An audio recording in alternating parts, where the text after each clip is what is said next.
Assalamualaikum warahmatullahi wabarakatuh. Semangat pagi anak-anakku kelas 12. Hari ini saya akan memberikan review tentang materi yang sudah kalian pelajari selama 2 minggu ini, kaitannya dengan praktek perlindungan dan penegakan hukum di Indonesia. Materi ini sangat penting bagi kalian karena meskipun materinya ini secara umum, tapi setidaknya akan membantu kalian karena sebentar lagi kalian akan lulus. Kalian bisa mengetahui seperti apa sih konsep perlindungan hukum dan penegakan hukum di Indonesia. Tentu saja kalian bisa mengaitkannya dengan sistem pekerjaan yang akan kalian dapatkan ataupun yang akan kalian lakukan nanti setelah kalian lulus. Materi ini sangat simple. Tentunya bisa kalian pahami secara lebih cepat.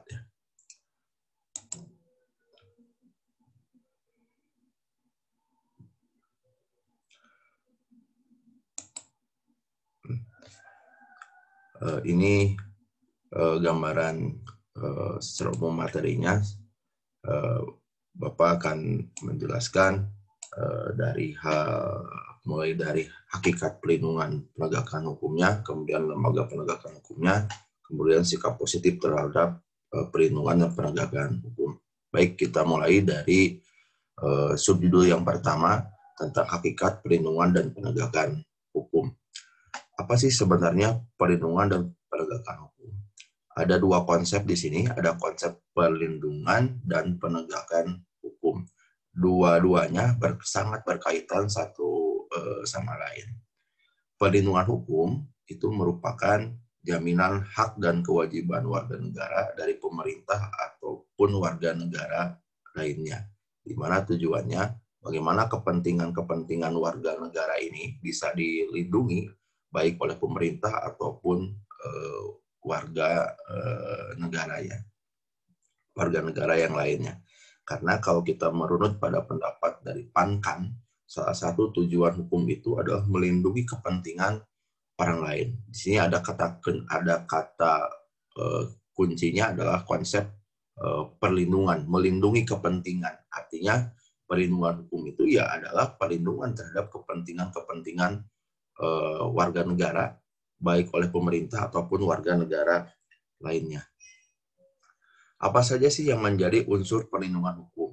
Yang pertama, itu adanya, tadi jelas disebutkan oleh Bapak tadi, adanya perlindungan dari pemerintah kepada warganya. Kemudian adanya jaminan kepastian hukum. Misalnya, seorang warga negara itu berhak untuk mendapatkan pendidikan misalnya. Ketika dia disebut mendapatkan perlindungan hukum di bidang itu ketika dia bisa bersekolah, bisa mengenyam pendidikan secara bebas sesuai dengan minat dan bakatnya. Itu salah satu contoh konkretnya. Kemudian berkaitan dengan hak-hak warga negara. Kemudian adanya sanksi hukuman bagi pihak yang melanggarnya. Salah satu jaminan perlindungan ya adanya sanksi hukuman, adanya ancaman sanksi. Misalnya, perlindungan terhadap nyawa kita. Setiap orang di aturan disebutkan setiap orang yang mengganggu ataupun melakukan tindakan-tindakan yang mengancam nyawa orang lain, maka akan dipidana sekian tahun misalnya. Itu adalah salah satu bentuk perlindungan. Kemudian yang kedua, apa sebetulnya penegakan hukum? Penegakan hukum ini adalah proses mewujudkan aturan, proses penegakan aturan. Untuk apa? Untuk mewujudkan keadilan, kepastian hukum, dan kemanfaatan sosial. Nih, aturan ini sudah ada, dibuat oleh pemerintah. Maka mesti dilakukan, mesti ditegakkan, mesti dilaksanakan, mesti diwujudkan. Percuma ada aturan ketika tidak diwujudkan. Contoh misalnya, dalam peraturan lalu lintas, undang-undang lalu lintas, di sana jelas aturannya ada rambu-rambu lalu lintas, ada lampu lalu lintas, warna merah berhenti, kuning siap-siap misalnya, kemudian hijau itu jalan misalnya. Nah, itu adalah contoh aturan, penegakan aturan. Lantas apa hubungannya perlindungan hukum dengan penegakan hukum? Perlindungan hukum tidak akan terjadi apabila tidak adanya penegakan hukum. Dengan kata lain, penegakan hukum itu merupakan syarat utama terwujudnya perlindungan hukum. Kemudian, apa saja faktor-faktor yang mendorong terwujudnya perlindungan dan penegakan hukum? Ada 5 faktor. Yang pertama, faktor hukumnya itu sendiri. Hukum yang baik adalah hukum yang timbul ataupun yang berasal dari kebutuhan-kebutuhan masyarakat, aspirasi-aspirasi masyarakat. Sejauh mana hukum itu dibuat oleh pengambil kebijakan, dalam hal ini eksekutif ataupun lembaga legislatif, itu bisa mengakomodir kebutuhan-kebutuhan masyarakat, sehingga masyarakat merasa terlindungi. Yang kedua, sarana fasilitasnya. Hukum itu bisa efektif melindungi seorang warga negara ketika ada sarana fasilitas. Misalnya, ada aturan untuk misalnya melindungi para pejalan kaki. Sarananya apa? Sarananya adalah trotoar misalnya. Nah, trotoar itu adalah sarana hukum untuk melindungi para pejalan kaki. Tapi ketika misalnya trotoarnya dipakai untuk jualan oleh para pedagang kaki lima, berarti sudah tidak efektif lagi. Ada ketentuan misalnya setiap orang mesti menyeberang di zebra cross. Tujuannya apa? Untuk melindungi dia dari kecelakaan lalu lintas atau tertabrak oleh kendaraan bermotor. Tetapi ketika kenyataannya tidak ada sarana zebra cross, nah itu berarti hukum belum efektif melakukan perlindungan. Kemudian yang berikutnya, aparat penegak hukum. Dengan kata lain di sini adalah ketegasan aparat penegak hukum dalam apa? Dalam menegakkan hukum supaya terlindungi. Mohon maaf misalnya ketika berlalu lintas, seseorang diberhentikan oleh polisi lalu lintas karena tidak memakai helm, itu adalah salah satu bukti perlindungan hukum. Artinya diperingatkan dengan memakai helm, maka Anda akan seperti ini, maka Anda akan ini. Tapi kalau tidak memakai helm, Anda akan, kalau kecelakaan, akan membahayakan Anda. Termasuk hari ini, misalnya aparat penegak hukum melakukan razia masker misalnya, karena ada perlindungan di sana. Dan kemudian masyarakat, sejauh mana tingkat kepatuhan dan kesadaran masyarakat dalam mematuhi hukum yang berlaku. Ketika seorang warga negara mematuhi hukum, mematuhi sebuah aturan, maka sebetulnya dia memberikan perlindungan hukum kepada orang lain dan termasuk kepada dirinya sendiri. Kemudian yang kelima adalah kebudayaan. Dia kaitannya dengan kebiasaan-kebiasaan, budaya-budaya yang berkembang di masyarakat seperti apa. Nah, inilah ada 5 hal yang menjadi faktor pendorong dari hakikat perlindungan dan penegakan hukum ataupun terwujudnya perlindungan dan penegakan hukum. Kemudian apa sih manfaatnya? Manfaat yang kita bisa dapatkan dari perlindungan dan penegakan hukum. Yang pertama tentu saja akan tegaknya supremasi hukum. Supremasi hukum itu artinya adalah ketika hukum menjadikan landasan utama dalam kehidupan bermasyarakat. Ketika hukum sudah dijadikan landasan utama dalam kehidupan berbangsa, bernegara, oleh siapa? Oleh penguasa, dalam hal ini pemerintah, ataupun oleh rakyatnya, maka yang akan terjadi adalah ketertiban. Yang paling sederhana adalah ketika misalnya kita mematuhi lampu lalu lintas, maka tidak akan terjadi kecelakaan di perempatan misalnya. Coba bayangkan kalau lampu lalu lintas tidak semuanya tidak mematuhi, maka akan terjadi crowding atau kecelakaan yang paling berbahaya adalah kecelakaan. Kemudian tegaknya keadilan sudah pasti, karena hukum tujuannya adalah untuk melindungi kepentingan orang lain, yang kemudian akan mewujudkan ketertiban dan keadilan. Ketika hukum ditegakkan, maka tentu saja keadilan akan tegakkan. Kemudian yang terakhir, tentu saja akan mewujudkan perdamaian. Ketika semua kepentingan orang itu, semua kebutuhan warga negara itu terlindungi secara yuridis, maka akan ada perdamaian. Mengapa sekarang muncul demonstrasi, misalnya demonstrasi Undang-Undang Cipta Kerja? Karena para demonstran menganggap hak-hak mereka tidak terlindungi oleh undang-undang yang baru disahkan oleh pemerintah. Mereka merasakannya seperti itu, mereka menganggapnya seperti itu. Maka ketika ada demonstrasi bahkan berujung anarkis, maka di sana tidak ada perdamaian. Nah, sehingga jelas di sini ketika aturan itu bisa menjalankan fungsinya sebagai alat untuk melindungi kepentingan warga negara, maka tentu saja perdamaian akan terwujud. Perlindungan dan penegakan hukum tidak akan efektif apabila tidak ada lembaga penegak hukum. Jadi fungsi utama dari lembaga penegak hukum itu sebetulnya sebagai alat negara untuk memberikan perlindungan dan penegakan hukum kepada warga negaranya. Siapa saja?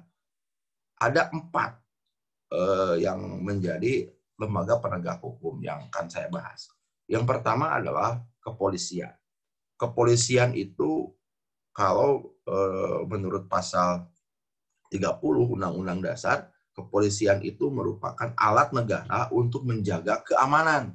Fungsinya menjaga keamanan negara. Keamanan negara artinya urusan-urusan yang menyangkut keamanan dalam negeri itu menjadi urusan kepolisian. Tetapi selain menyangkut masalah keamanan, kepolisian juga mempunyai kewenangan lain di bidang penegakan hukum, yaitu sebagai lembaga penyelidik dan lembaga penyidik. Penyelidik artinya apa? Penyelidikan itu proses yang dilakukan oleh kepolisian untuk menentukan apakah sebuah tindakan itu mengandung pelanggaran hukum atau tidak. Makanya diselidiki, dipanggil, bahkan ada yang dipanggil misalkan sebagai saksi untuk menentukan apakah perbuatannya itu melanggar hukum atau tidak. Apabila misalnya perbuatannya melanggar hukum, maka masuk ke ranah penyidikan. Ranah penyidikan. Penyidikan ini artinya adalah proses di mana untuk menentukan hal apa yang dilanggar, tindak pidana apa yang dilanggar oleh si pembuat pelanggaran tersebut. Sebelumnya, polisi juga diberi kewenangan untuk melakukan penangkapan terhadap warga negara Indonesia ataupun warga negara asing yang diindikasikan melakukan tindakan pelanggaran hukum. Yang kedua adalah kejaksaan. Kejaksaan itu adalah lembaga negara yang memang fungsi utamanya melakukan penuntutan. Jadi setelah proses dari kepolisian selesai, kepolisian mengajukan berkas-berkas penyidikannya kepada kejaksaan. Kemudian kejaksaan mempelajarinya untuk dituntut berapa tahun tuntutannya. Tetapi bukan hanya sebagai di bidang penuntutan, kejaksaan juga berperan punya kewenangan dalam 3 hal. Yang pertama dalam bidang pidana, kemudian yang kedua dalam bidang perdata dan tata usaha negara, kemudian yang ketiga dalam ketertiban dan ketentraman umum. Inilah 3 peran kejaksaan. Kemudian yang berikutnya, Badan Peradilan. Badan Peradilan ini adalah sebagai pemegang kekuasaan kehakiman. Kan lembaga negara itu secara umum ada 3 kategori. Yang pertama lembaga legislatif, eksekutif, yudikatif. Nah, Badan Peradilan inilah berperan sebagai badan yudikatif atau badan pemegang kekuasaan kehakiman. Ada apa saja di Badan Peradilan ini? Kekuasaan bidang peradilan ini dikuasai ataupun dilakukan kekuasaan kehakiman oleh Badan Peradilan dilakukan oleh 3 jenis.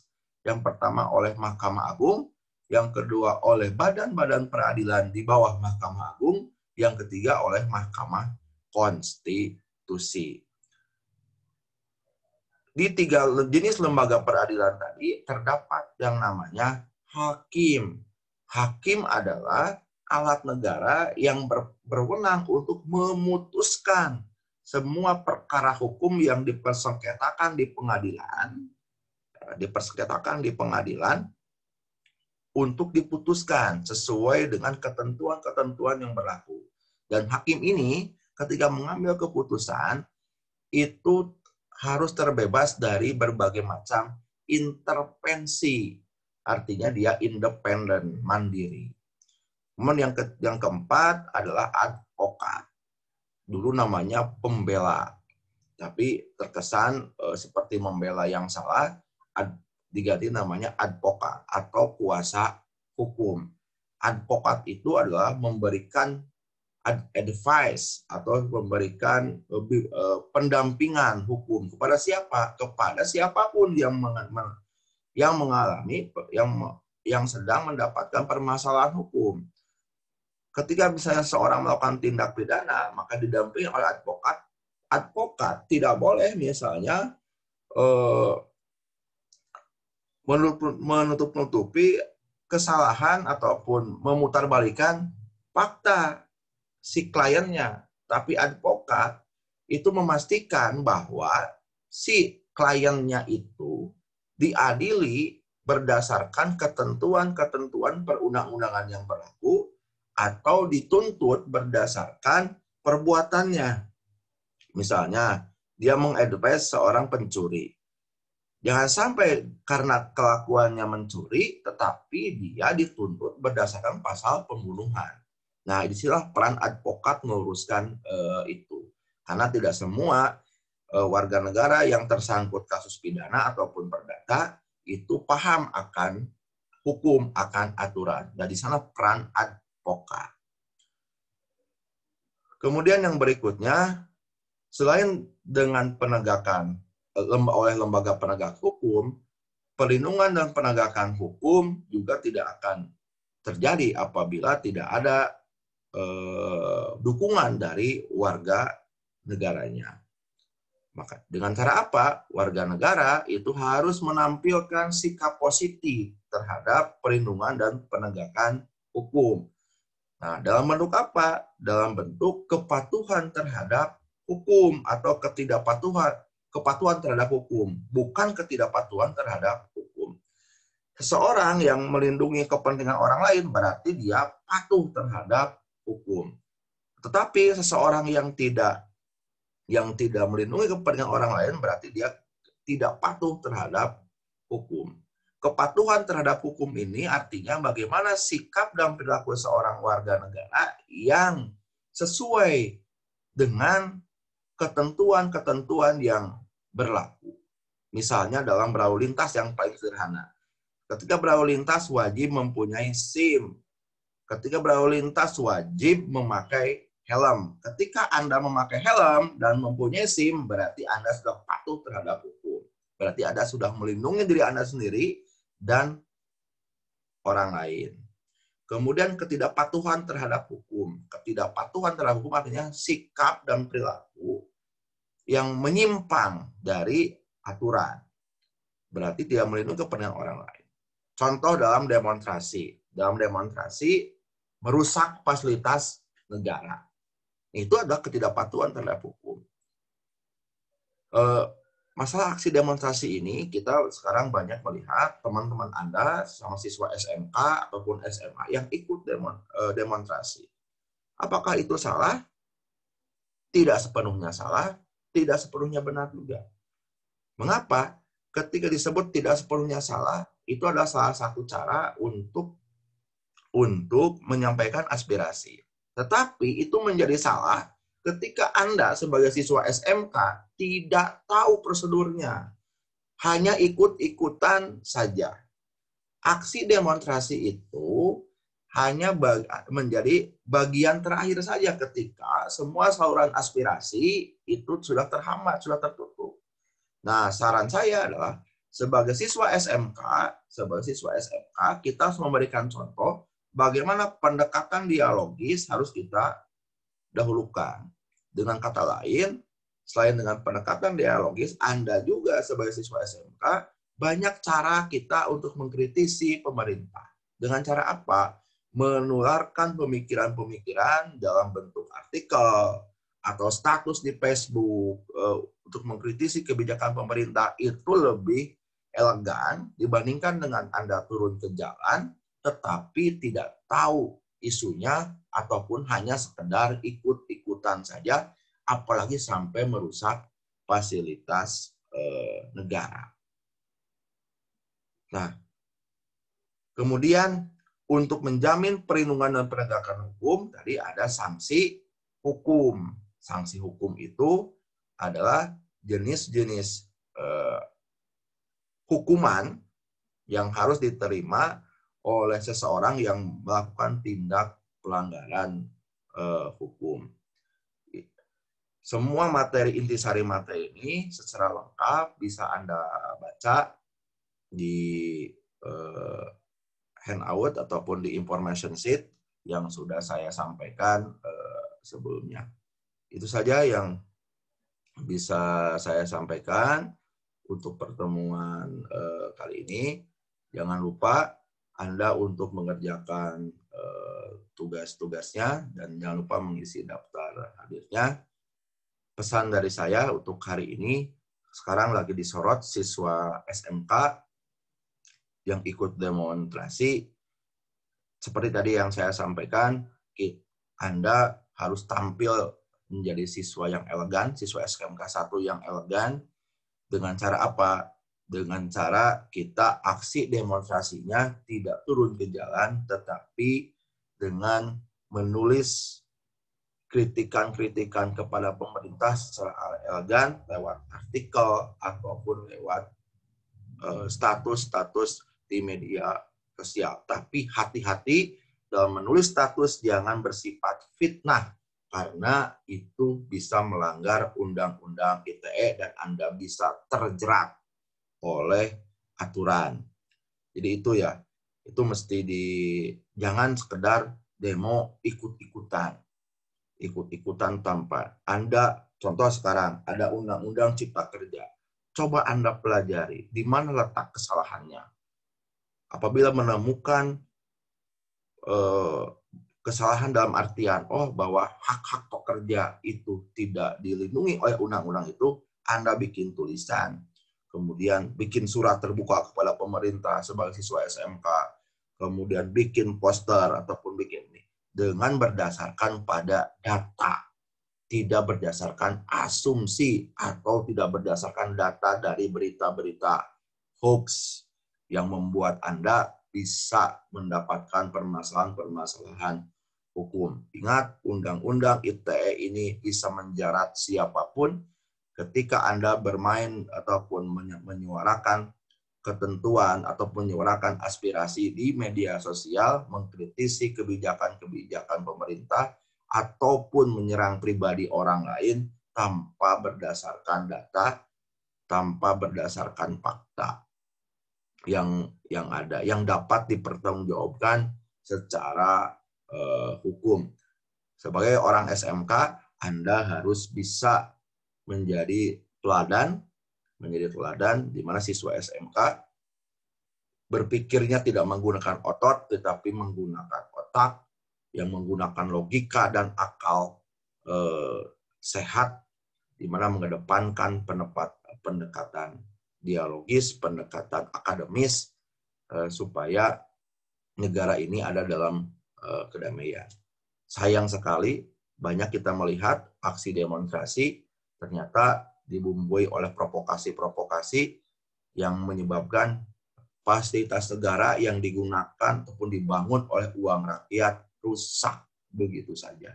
Terima kasih, tetap semangat.